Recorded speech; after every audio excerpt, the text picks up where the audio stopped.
The Harmonious Educational Collective's Academy of Interspecies Understanding stood as a monument to bureaucratic optimism and architectural overconfidence.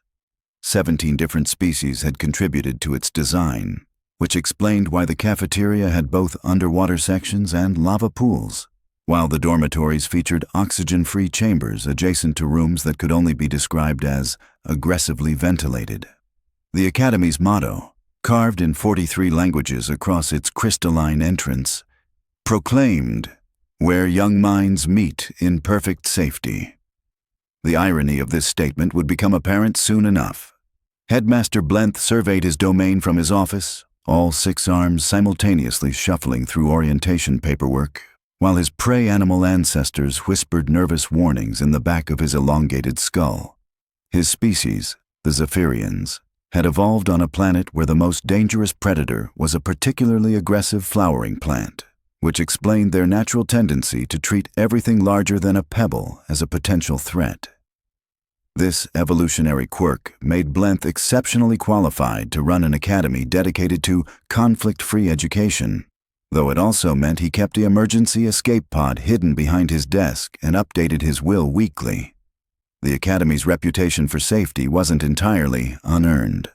In its 73 years of operation, the most violent incident had involved a crystalline student's pet singing moth getting into a territorial dispute with another student's harmonizing crystal. The resulting cacophony had required 3 days of meditation therapy and a formal apology from both crystal formations. This track record of militant pacifism had made the Academy the premier destination for parents across the galaxy who wanted their offspring educated in an environment where the biggest danger was philosophical disagreement. Professor Wisp drifted through the orientation hall, their gaseous form undulating with what passed for excitement among the Etherians. As head of the Conflict Avoidance Department, Wisp had developed a curriculum so thoroughly non-confrontational that students learned to apologize to furniture they bumped into. Their teaching method involved surrounding controversial topics with so much diplomatic language that by the end of a lecture, students weren't entirely sure what had been discussed, which Wisp considered the highest form of educational achievement. The student body assembled for orientation represented a carefully curated collection of the galaxy's most harmless young beings. Hexnub, a small furry creature whose species had perfected the art of looking perpetually apologetic, clutched his companion crystal that emitted soothing hums at regular intervals. Nearby, Ural's photosynthetic fronds swayed gently as she absorbed the morning light streaming through the hall's bioluminescent ceiling, her roots firmly planted in a mobile soil container that whispered encouragingly to nearby plants. Blixtor's metallic surface reflected the various light sources as his optical sensors cataloged every safety feature in the room, a nervous habit he developed after his parents had installed 17 different backup protocols into his programming. The aquatic student Nimara observed from her mobile water tank, occasionally releasing bubbles that her translator rendered as thoughtful observations about architectural hydrodynamics, while Hecto's compound eyes tracked movement patterns with the methodical precision of someone whose species had turned paranoia into an art form. Each student's companion animal had been selected according to the Academy's 847-page Approved Companion Species Manual, which defined Harmless as incapable of causing physical, emotional, or existential distress to any sentient being, including those with severe anxiety disorders. The approved list included crystalline singing moths, whose vocal range had been specifically tuned to avoid frequencies that might cause headaches, blob creatures genetically modified to be incapable of rapid movement, and floating flower pets that had been bred to photosynthesize so quietly that their presence was barely detectable. The orientation schedule had been planned with the precision of a diplomatic summit and the caution of a bomb disposal operation. Each activity had been reviewed by the Safety Committee, approved by the Wellness Board, and blessed by the Academy's resident philosophers, who had determined that even competitive breathing exercises might foster unhealthy competitive attitudes. The day's most exciting planned activity was a group meditation session where students would practice harmonious coexistence with their companion animals which essentially involved sitting very still and thinking peaceful thoughts. This careful orchestration of militant tranquility was about to encounter its first significant challenge in the form of a 17-year-old human whose paperwork had been processed through so many departments that nobody quite remembered who had approved what. The Human Integration Protocol had been developed by committee, implemented by subcommittee, and revised by a committee formed specifically to review the work of other committees.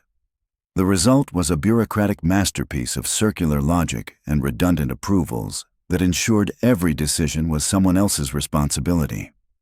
Bridget's application had bounced between the xenobiology department, who assumed anthropology was handling it, the anthropology department, who thought cultural studies was responsible, and cultural studies, who believed the whole thing fell under general admissions. Her companion animal application had traveled an even more circuitous route, passing through 17 different review boards, each of which had stamped approved, while assuming someone with actual knowledge of Earth fauna was making the important decisions.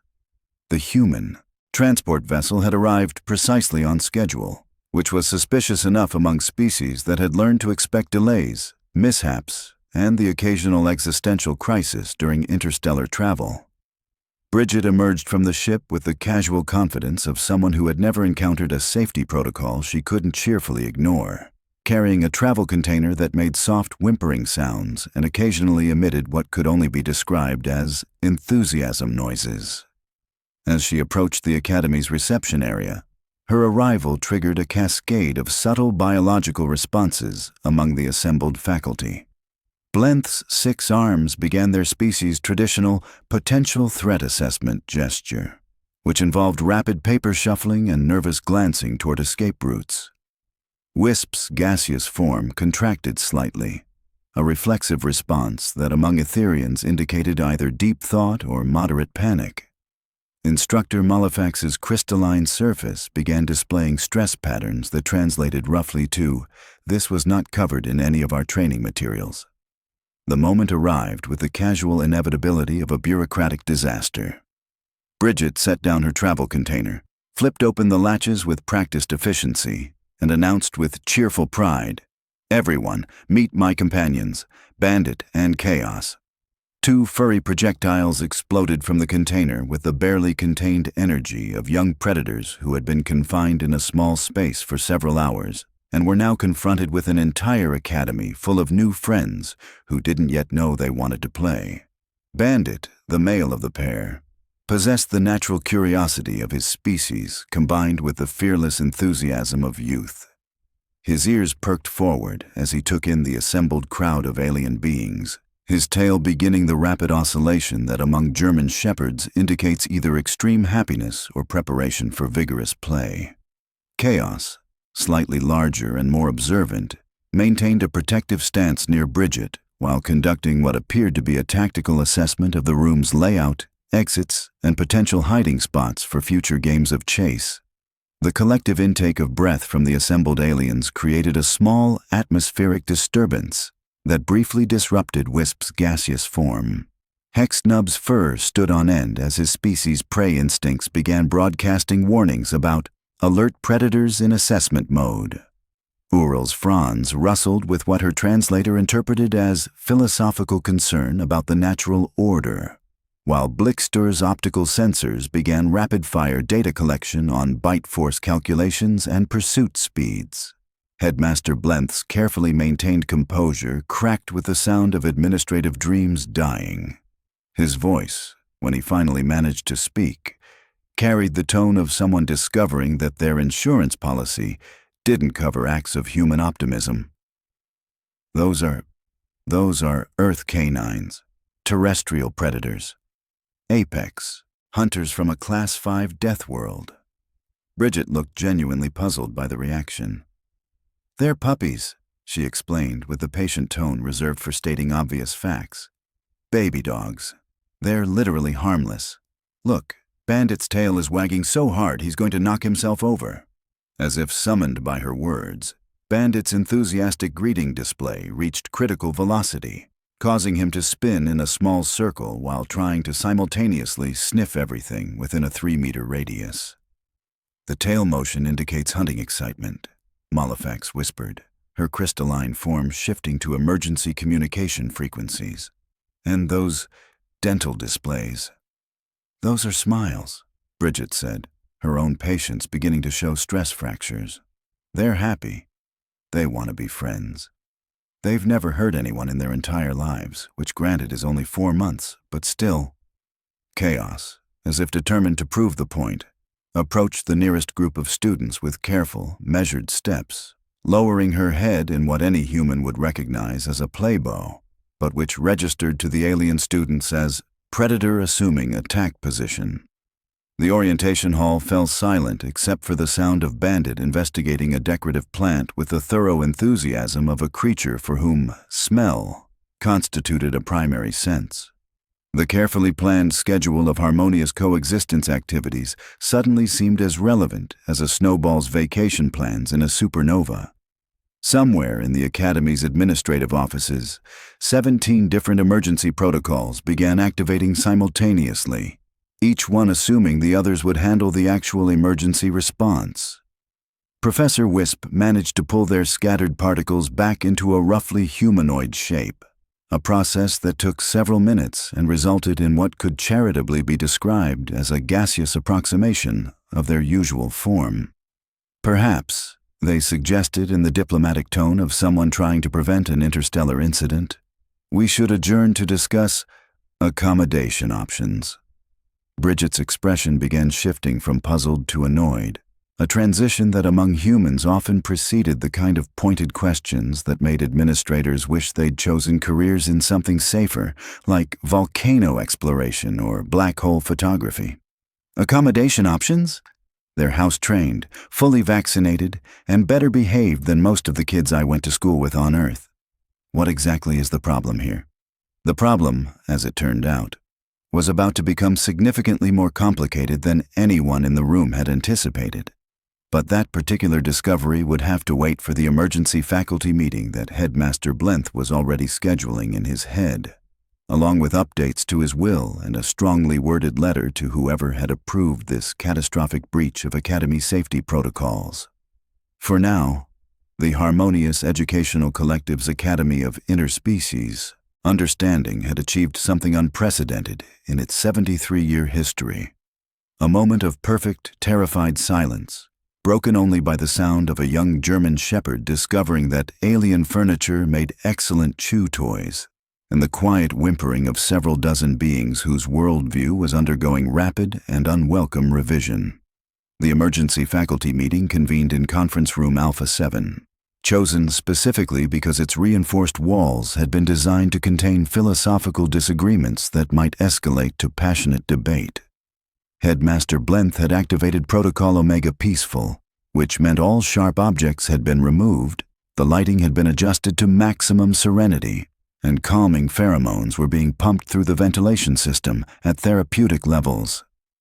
Colleagues, Blenth began, his 6 arms attempting to project calm authority while simultaneously reaching for stress relief implements. We face an unprecedented situation. We have, through what I can only describe as a catastrophic failure of our approval process, admitted 2 Class A predators to our academy. Professor Wisp had managed to achieve a roughly stable form, though their edges still rippled with anxiety. Perhaps we're overreacting. The human female insists they're harmless babies. Could this be accurate? Instructor Malefax's crystalline surface displayed a rapid sequence of stress patterns as she consulted her datapad. I've conducted preliminary research. These German shepherds are descendants of wolves. Wolves, colleagues, pack hunters that brought down megafauna on their homeworld. The juveniles may appear non-threatening, but they're essentially miniature death machines in training. Death machine seems excessive, muttered Professor Bloom from the Botanical Studies Department, their leaf-covered form rustling with skepticism. I observed one of them attempting to befriend a decorative fern. It showed remarkable restraint in not consuming the plant material. That's exactly the problem. Malefax's voice achieved frequencies that made several faculty members wince. They're intelligent enough to show tactical restraint. They're assessing, learning, planning. These aren't mindless predators, they're strategic ones. The meeting had barely begun, and already 3 different subcommittees were forming to address various aspects of the crisis. The Immediate Safety Concerns Committee was drafting proposals for sedation protocols, while the Long-Term Educational Impact Assessment Group was calculating the psychological damage that exposure to apex predators might inflict on prey species students. Meanwhile, the Bureaucratic Responsibility Investigation Team was frantically trying to determine which department would ultimately be blamed for this disaster. The paperwork trail resembled a particularly sadistic maze designed by someone who collected stamps for recreational purposes and considered redundancy a virtue. "We could implement the Emergency Containment Protocol," suggested Assistant Dean Flurble, whose species had evolved advanced hiding instincts. "Temporary isolation until we can arrange proper relocation to a suitable facility." "What kind of facility?" asked Professor Wisp, genuinely curious despite their obvious distress. "Maximum security zoo," Flurble offered hopefully. "Or perhaps a research station studying dangerous wildlife. Somewhere with proper safety measures and trained personnel who understand predator psychology." From the back of the room, Professor Hexadecimal from the Logic and Reasoning Department raised one of their many appendages. "Has anyone considered simply asking the human to explain her perspective?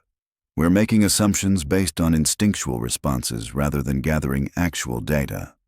The suggestion hung in the air like an unpleasant smell, generating the kind of uncomfortable silence typically reserved for someone proposing voluntary exposure to gamma radiation. The idea of actually communicating with the source of their terror struck most of the faculty as roughly equivalent to interviewing a natural disaster. "She did mention they're house-trained," Bloom observed thoughtfully. "This suggests some level of behavioral modification has already occurred. Perhaps these specimens have been domesticated beyond their natural aggressive tendencies." "Domesticated predators are still predators," Molifax countered, her surface now displaying warning patterns visible from orbit. "A controlled wolf is still a wolf. We're discussing the safety of students whose species spent millions of years perfecting the art of not being eaten." Headmaster Blenth's administrative instincts were screaming warnings about liability lawsuits, insurance claims, and the kind of bureaucratic investigations that could end careers faster than stellar collapse. Yet something nagged at his consciousness, a small voice suggesting that perhaps their response was driven more by evolutionary programming than rational assessment. The debate continued, growing more heated despite the calming pheromones, as faculty members struggled to balance institutional safety protocols with the unprecedented challenge of accommodating Earth's most enthusiastic ambassadors. The Academy's cafeteria represented the pinnacle of interspecies dining engineering, featuring 17 different atmospheric zones, 43 temperature settings, and a buffet system so complex that it required a dedicated orientation course just to understand the serving protocols. The morning meal period was traditionally a time of peaceful coexistence, where students practiced the delicate art of eating in harmony while avoiding foods that might offend neighboring species' philosophical or digestive sensibilities. This tranquil routine was about to encounter the unstoppable force of 2 young German shepherds who had discovered that alien cuisine was significantly more interesting than their usual kibble, especially when it moved, glowed, or made entertaining squeaking sounds when poked. Bridget entered the cafeteria with Bandit and Chaos trotting beside her, their noses twitching with the overwhelming sensory assault of 1,000 different alien scents. The puppies had spent the previous hour being lectured about appropriate cafeteria behavior, which in their interpretation meant they should definitely investigate everything thoroughly and attempt to make friends with any creature that seemed edible or entertaining. The first sign of impending disaster came when Bandit caught sight of the self-stirring soup station, where bioluminescent organisms swirled in appetizing patterns while emitting musical tones that indicated freshness levels. To Bandit's predatory instincts, these glowing, moving targets looked remarkably similar to the laser pointer games Bridget played with them at home, except these were obviously intended to be caught and possibly consumed. "Bandit, no," Bridget called out, but her warning came approximately 3 seconds too late.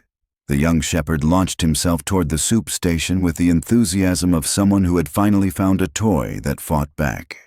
His paws connected with the serving mechanism, sending streams of luminescent soup across 3 different tables, while the musical organisms began emitting what could only be described as distress melodies. The chain reaction was as predictable as it was catastrophic. Hexnub, who had been peacefully consuming crystallized nutrients at a nearby table, found himself splattered with glowing soup and immediately assumed he was being marked for consumption by bioluminescent predators. His species' emergency response involved a high-pitched shriek that activated the prey alert systems of every herbivore within a 50-meter radius. Chaos, meanwhile, had discovered the floating delicacy platform, where weightless appetizers drifted in elegant formations above the salad bar. Her natural jumping abilities, enhanced by 4 months of Earth gravity training, allowed her to snatch what appeared to be a decorative garnish, but was actually a rare crystalline meditation focus that had taken 3 centuries to grow and cost more than most planets' annual budgets. That's a priceless cultural artifact. Professor Wisp materialized nearby, their gaseous form swirling with panic. It's been blessed by 7 different religious orders and insured by the Galactic Heritage Foundation. Chaos looked up from her prize with the expression of someone who had just been told their favorite stick was actually a sacred relic, then did what any sensible dog would do when faced with incomprehensible adult drama. She began playing keep-away, bouncing between tables while trailing sparkles from the ancient crystalline focus. The security response was swift, comprehensive, and hilariously inadequate. The Academy's security team, composed entirely of species that had evolved from peaceful grazing animals, deployed their standard conflict resolution protocols. Stern verbal warnings, gradually escalating to disappointed sighs, and finally progressing to the ultimate deterrent of filing official complaint forms. Security Chief Moodle, whose species had developed democracy specifically to avoid having to make decisive individual choices, activated the Academy's non-violent intervention system. Nets began descending from the ceiling with the gentle grace of falling leaves, while sleep-inducing music played at volumes carefully calibrated not to disturb anyone's meditation schedules. Bandit, delighted by this new game, began racing between the nets while carrying what appeared to be a maintenance drone he had liberated from under the dessert station. The drone, designed for quiet custodial work, was now broadcasting emergency signals as it experienced its first encounter with enthusiastic predator play behavior. "They think this is entertainment," Mollyfax observed from her safe position behind the faculty observation barrier. "Look at their body language, tail elevation, playful stance, what their species probably considers fun." "Fun," repeated Blenth, with the tone of someone discovering that the word had been redefined to include activities that violated 17 different safety protocols. "They're treating our emergency response as recreational activity." The situation reached peak absurdity when both puppies, excited by all the attention and new friends, decided to demonstrate their appreciation by attempting to deliver their prizes to the gathered faculty members.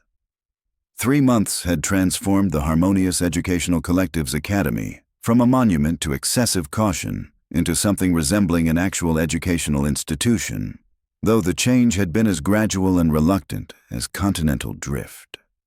Bandit and Chaos had evolved from emergency containment priority to unusual but manageable students, a classification that required the creation of entirely new bureaucratic categories and approximately 400 pages of amended safety protocols. The transformation hadn't been without its challenges.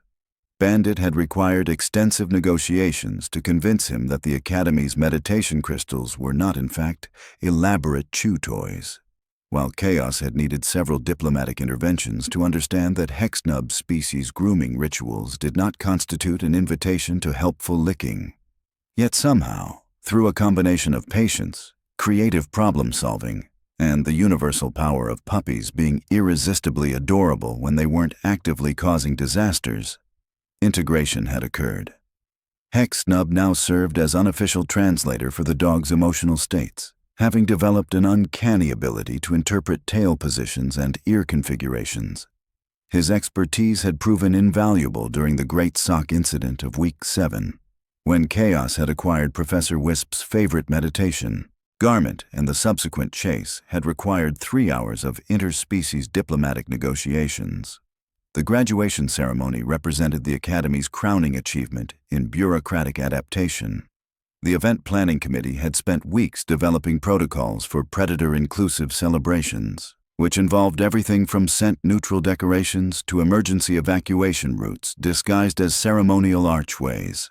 The irony that their most peaceful graduation required the most extensive safety planning was lost on absolutely no one. The ceremony was proceeding with characteristic academic pomposity when the unthinkable happened. Actual danger arrived at the Academy's front gates. A small fleet of ships bearing the markings of the Profit Through Violence Consortium had detected what their intelligence reports described as a facility full of defenseless academics and valuable educational resources. The raiders had clearly expected to encounter the galactic equivalent of a library staffed by particularly timid librarians.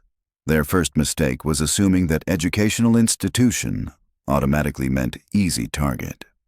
Their second mistake was failing to account for the fact that the Academy now housed 2 Earth predators who had spent 3 months learning about pack dynamics from species across 17 different star systems. The initial attack came during Headmaster Blenth's opening address, when 3 armored figures burst through the main entrance with weapons drawn and attitudes that suggested they had never encountered meaningful resistance in their professional careers. Their confident swagger lasted approximately 12 seconds, which was precisely how long it took for Bandit and Chaos to assess the situation, exchange the kind of look that passes between partners who have learned to work together, and spring into action. What happened next would later be described in security reports as an unprecedented display of interspecies tactical cooperation, though eyewitness accounts were significantly more colorful. Bandit's opening move involved what could charitably be called a flying tackle, but was more accurately described as 40 pounds of enthusiastic German shepherd achieving low orbit before making contact with an armored torso. The Raiders' confident battle cry transformed into something resembling the sound a deflating balloon might make if it were also experiencing an existential crisis. His weapon clattered across the floor as he discovered that his species' concept of intimidating growl was laughably inadequate compared to the real thing delivered at close range by a creature whose ancestors had perfected the art of making large ungulates reconsider their life choices. Chaos, meanwhile, had employed what her human companion might recognize as herding behavior, but which appeared to the remaining raiders as tactical encirclement by a creature that moved like liquid death. She worked in perfect coordination with Blixter, whose metallic form had suddenly acquired several new defensive subroutines, and Hecto, whose compound eyes had identified 17 different vulnerable points in the Raider's armor configuration. The third raider found himself facing what he would later describe to a military tribunal as a coordinated assault by creatures that had clearly been studying his species' weaknesses.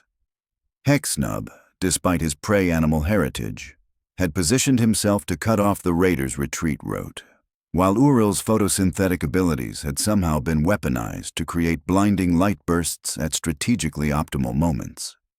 The entire engagement lasted less than 4 minutes, ending when the raiders found themselves thoroughly subdued by a combination of Earth predator efficiency and alien ingenuity. The Academy's student body had transformed from a collection of anxiety-prone academics into a surprisingly effective defensive unit, with Bandit and Chaos serving as both tactical coordinators and morale officers. Professor Wisp, reforming from their panic-induced dispersal, managed to observe, "It appears our educational philosophy has evolved beyond simple conflict avoidance." Bridget, whose confidence in her companions had never wavered, scratched Chaos behind the ears while Bandit conducted a thorough sniff inspection of the defeated raiders. "Told you they were good dogs," she said with the satisfaction of someone whose vindication had arrived with perfect timing. The graduation ceremony continued, though the original speech about peaceful coexistence required significant improvisation. Headmaster Blenth's closing remarks focused instead on the difference between being harmless and being defenseless, a distinction that the Academy's curriculum would spend considerable time exploring in future semesters. The aftermath brought unexpected revelations about interspecies cooperation. Security footage revealed that during the crisis, Bandit had actually positioned himself protectively in front of the smaller students, while Chaos had used her body to shield Professor Wisp's vulnerable gaseous form from weapons fire. Their actions demonstrated tactical thinking that impressed even the Academy's most skeptical faculty members. Perhaps, Professor Wisp mused as they reviewed the recordings, we confused predator with protector. These Earth canines didn't hunt our students, they defended them. The irony wasn't lost on anyone when Headmaster Blenth announced that next semester's incoming class would include 3 more human exchange students. His assistant, already reaching for the updated emergency protocols manual, paused when Blenth added with resigned humor, their companion animal applications list 2 cats and something called a honey badger. Blenth's sigh echoed through the graduation hall as he contemplated another year of redefining institutional safety standards. The Academy had learned to accommodate apex predators. Surely, they could handle whatever Earth's next batch of harmless pets might bring to their carefully ordered universe.